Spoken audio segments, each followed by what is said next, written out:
अस्सलाम वालेकुम नाज़रीन, लीडर टीवी की नशरियात के प्रोग्राम कॉफ़ी हाउस में मैं हाजिर हूँ। नाज़रीन, 2-3 दिन से पाकिस्तान की और ख़ुसूसी तौर पर पंजाब की सूरत हाल में कुछ बहुत बुनियादी तब्दीलियाँ पैदा होने वाली हैं, या ये तसव्वुर किया जा सकता है कि वो तब्दीलियाँ आने वाली हैं। नाज़रीन, जब से इमरान खान रावलपिंडी के अपने लॉन्ग मार्च के प्रोग्राम के बाद वापस आए हैं, उसके बाद ऐसे दिन ब दिन वाक़यात रूनुमा हो रहे हैं, जिससे यूँ मालूम हो रहा है कि इमरान खान की सियासत बहुत हद तक कमज़ोर पड़ रही है। उन्होंने ये कहा कि वो पंजाब और KP की असम्बलियों को डिज़ोल्व कर रहे हैं, लेकिन वो डिज़ोल्व कब करेंगे, उसके लिए उन्होंने कहा कि वो जो उनकी पार्लियामेंट्री पार्टियां हैं उनसे मशवरे करेंगे।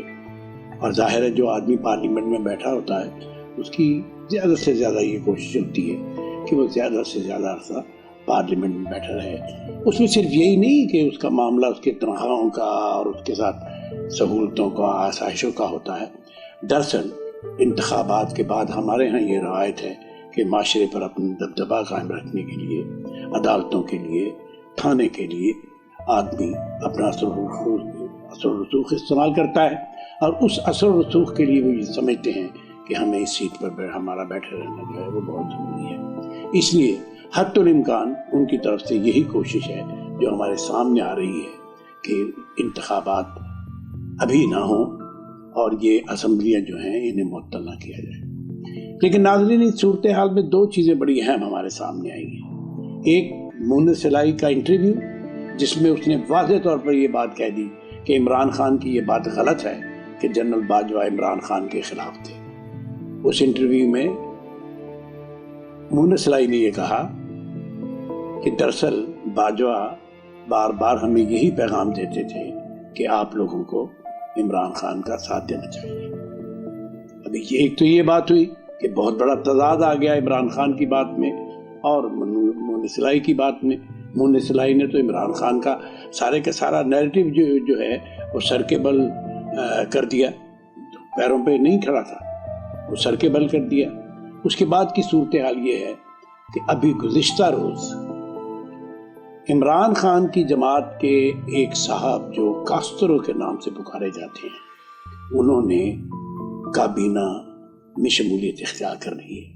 एक ऐसे वक्त में जब इमरान खान ये कह रहे हैं कि वो असम्बलियों को डिज़ोल्व करने वाले हैं, वो असम्बलियों से निकलने वाले हैं, वो KP की और पंजाब की असम्बलियाँ डिज़ोल्व करने के बाद मौजूदा हुकूमत के लिए कोई ऐसा मौका नहीं रहने देंगे कि वो आराम से टिक के हुकूमत कर सके, और वो मजबूर हो जाएंगे कि वो इंतखाबात में जाएं। एक ऐसे मौके पर उनकी ही जमात के एक आदमी का काबीना में इस तरह चले जाना कि ना उसने अपने पार्टी लीडर से मशवरा किया और ना ही उसे कैबिनेट में लेने वालों ने उस पार्टी लीडर से पूछा जिस पार्टी का वो रुकन था।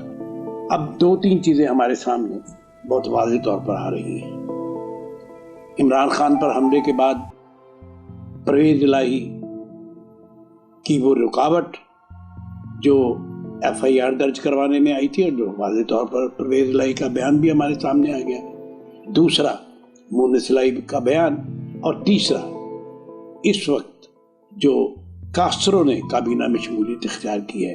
ये 3 ऐसे वाक़यात हैं जिनसे पता चलता है कि इमरान खान के लिए मुश्किलात बढ़ रही हैं। वो असम्बलियों को माज़ूल करवाने में, डिज़ोल्व करवाने में किस हद तक कामयाब होंगे, ये तो बात की बात है। लेकिन इस वक्त सबसे बड़ा मसला जो हमारे सामने है वो ये है कि क्या काफ लीग और PTI की ये मखलूत हुकूमत या इनका ये इत्तेहाद भी कायम रहता है या नहीं। इस सूरत हाल पर हम आइंदा बहस करेंगे। नाज़रीन, मुझे उम्मीद है कि आप लीडर टीवी के नशरियात के साथ जुड़े रहेंगे। हम आपको दिन ब दिन की सूरत हाल बताते रहेंगे। इर्द गिर्द का ख्याल रखिए, अपने दोस्तों से मोहब्बत कीजिए और हमारे लीडर टीवी की नशरियात देखते रहिए और इसे सब्सक्राइब कीजिए। शुक्रिया।